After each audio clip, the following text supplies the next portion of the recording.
NPL 투자법은 여러 가지가 있지만 제일 대표적인 게 이 론세일 투자법이에요. 론세일. 여기 보시면 근저당권을 매입 후 배당을 받는다. 이게 무슨 말이야? 근저당권을 매입 후 배당을 받는다. 아까 근저당권이 뭐라고 그랬어요? 도움받을 수 있는 권리라고 그랬잖아. 도움받을 수 있는 권리를 우리가 유동화회사, 자산관리회사에서 매입을 하는 거예요. 매입을 해서 경매가 진행이 되면 누군가 낙찰을 받아. 그러면 은행에서 줘야 될 돈을 나한테. 응? 나한테. 요거는 조금 판서를 하면서 좀 설명을 좀 드려야 될 것 같아요. 자, 여기 잠깐 보시면, 자, 우리가 이런 집을 5억 원을 대출을 받았는데 3개월 연체가 돼. 연체가 되면 은행에서는 이거를 바로 경매를 집어넣는 거예요. 자, 경매는 돈을 갚아야 끝나. 누가 갚던지 간에 채무자가 갚던 어떤 경매가 낙찰을 가서 받던 돈을 갚아야 끝나는 상황이어서 보통 경매가 들어가기까지 1차 경매가 들어가기까지는 한 6개월 정도의 시간이 걸려요. 근데 보통 1차 입찰 때는 이 가격이 감정가 100%라고 그러는데 감정 가격의 100%에 시작을 하기 때문에 이 감정가가 현재 시세인 거지. 근데 6개월 걸린다 그랬으니까 현재 시세가 아니라 6개월 전 시세인 거지. 6개월 전 시세. 그러니 이 가격은 떨어질 수도 있고 올라갈 수도 있고. 그래서 우리가 경매에 참여할 때는 현재 시세를 가서 현장 가서 또 조사를 해야 되는 거야. 그래서 감정가보다 요즘 같은 경우는 아파트 가격이 다 올라가 있잖아요. 그러니까 보통 100% 더 넘게 나오는 거예요. 5억짜리면 5억 5천, 뭐 6억 이렇게 낙찰이 되는 거고 경기가 안 좋아질 때는 감정가가 5억인데 시세는 4억일 수 있잖아. 그럼 감정가 대비 훅 떨어져서 낙찰을 받을 수가 있는데 경매는 또 룰이 있어. 1차는 무조건 100%야. 경매의 장점은 내가 5%든 10%든 싸게 사는 게 이게 특징인데 이게 만약에 감정가가 시세랑 똑같다 그러면 이 가격에 살 이유가 있어요, 없어요? 없지. 그래서 보통 1차에 유찰들이 많이 되는 거예요. 유찰이라고 하면 아무도 이걸 사겠다고 경매에 들어온 사람이 없는 거예요. 그래서 보통 2차나 3차에 낙찰이 되는 거예요. 그래서 서울 같은 경우는 두 번째는 80%대, 첫 감정가의 80% 선부터 시작인 거예요. 예를 들어 아까 이 감정가가 뭐 5억이다. 그럼 5억 밑으로는 쓸 수가 없어. 80% 4억이잖아. 4억 이상 써야 되는 거야. 또 여기 떨어지면 64%대로 떨어져요. 20%씩 계속 다운되는 거야. 20%씩. 여기서 마이너스 20%면 16% 빠지니까 64% 되는 거야. 여기서 또 20% 빠지면 만약에 4차까지 간다 그러면 51%까지 떨어진 가격에서 시작이 되는 거지. 요 가격 이상 써야 되는 거니까. 요 이상 써야 되는 거니까. 그래서 보통 2차나 3차에 이제 낙찰이 되는 거고, 경기가 정말 안 좋을 때는 보통 3차, 4차까지 가죠. 우리가 투자할 때는 언제다? 이때 물량이 많을 때 들어가서 건져야 제대로 돈을 버는 거예요. 지금 이때 낙찰 받은 사람들도 있지. 돈이 과연 될까? 될 수도 있지만 확률적으로 떨어지는 거예요. 확률적으로.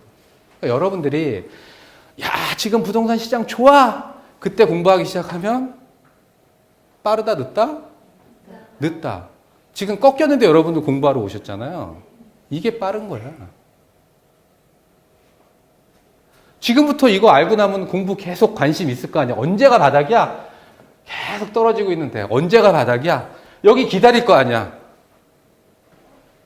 이거 알고도 여기 들어가시겠어요? 그래서 아까 우리 이덕재 쌤이 얘기했지만 우리 서민석 씨도 아까 얘기했지만 4년 전에 저한테 왔으면 떼돈을 벌었겠지만 지금이라도 늦지 않았다고 생각을 한다는 얘기가 그래서 그런 거예요. 자, 다시. 자, 여기서 이제 낙찰이 되면 이제 뭐 이의 신청하고 잔금 납부하고 배당이라는 것은 돈 받을 사람이 돈을 법원에서 받아가는 거예요. 경매는 법원에서 하는 거니까 배당. 그러면 경매가 끝나는 거야.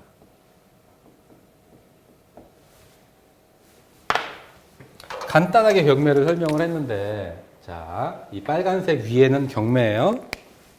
채권은 이렇게 은행이 3개월 연체된 채권을 매각을 해. 누구한테 아까 매각한다고 그랬어? 자산관리회사. 여기 담당 매니저들 고음 AM이라고 하는 애들이랑 우리가 협상을 해야 되는 거고요.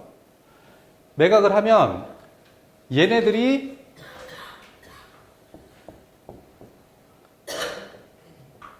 우리 같은 개인한테 이 채권을 매각을 하는 경우도 있고, 또는 요즘은 대부법인이죠. 대부법인들한테 이 채권을 매각을 해요. 현재까지는 대부법인이 자본금 3억 원 이상 되는 대부법인만 요 론세일을 할 수 있는 채권을 살 수가 있게 되어 있어요. 그래서 작년에 일반인들이 요 수업을 듣고 3억 이상 대부법인을 엄청나게 많이 만들었어요. 그래서 투자를 시작을 한 경우도 많이 있고, 저한테도 상담이 엄청나게 많이 왔었어요. 요 론세일 투자는 개인은 못해요. 법이 바뀌었어. 그래서 대부법인만 할 수 있어요. 근데 이것도 또 문제가 많이 생기는 거야. 3억 원 했더니 그냥 이런 동호회 사람들이 1억씩 3명 모여서 3억짜리 만들어 놓고 불법으로 추심 채권 하는 경우가 많이 생겨. 그러니까 이거를 지금 3억 원에서 10억 원으로 올린다라고 하고 있어요. 그랬더니 이거 준비했던 법인들 하고 있는 애들이 지금 이제 고개를 갸우뚱 하고 있는 거지. 예? 이러고 지금 있는 상황. 그래서 우리가 노리는 거는 요거는 아닌데, 투자법은 요거는 아닌데, 그래도 기본적인 거야. 이게 NPL 투자법에. 그래서 설명을 드리는 거예요. 자.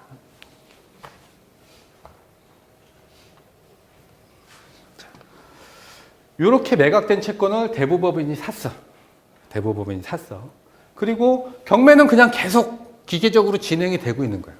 근데 누군가가 여기서 낙찰이 됐네. 우리가 채권을 아까 5억짜리였고, 여기는 이제 채권이 지금, 채권책을 아까 얘기한 대로 6억이라고 치자고요. 우리가 6억이라고. 그리고 여기 나와 있는 물건이 예를 들어 감정가 10억짜리야. 그래서 80%대가 떨어졌어. 그러면 얼마가 떨어지는 거야? 2억이 떨어지니까 8억이지, 8억. 그래서 예를 들어 8억 1천에 낙찰이 됐다. 이렇게 낙찰이 됐다. 그러면 날짜가 이게 그냥 다 풀로 찼다고 생각을 하자고. 15개월이 지나서 6억을 다 배당을 받아. 6억을. 그러면 이 6억 원을 법원이 우리은행한테 주는 게 아니라 얘네한테 주는 거예요. 대신 이렇게 갈 때는 아까 근저당권의 그 채권 최고액 6억 원 등기에 아까 6억 원이라고 찍혀 있었던 거 있잖아요. 얘네 이름이 증서에 바뀌어져 있어. 그래야 법원이 돈 받을 수 있는 사람이 누구야? 권리 가지고 있는 사람이 누구야? 아, 은행에서 대부법인으로 바뀌었네? 그래서 얘네한테 돈을 주는 거지.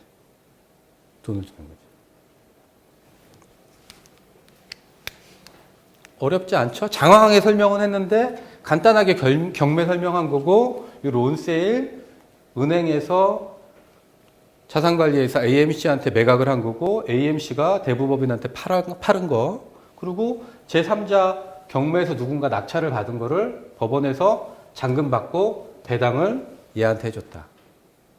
간단한 내용이에요.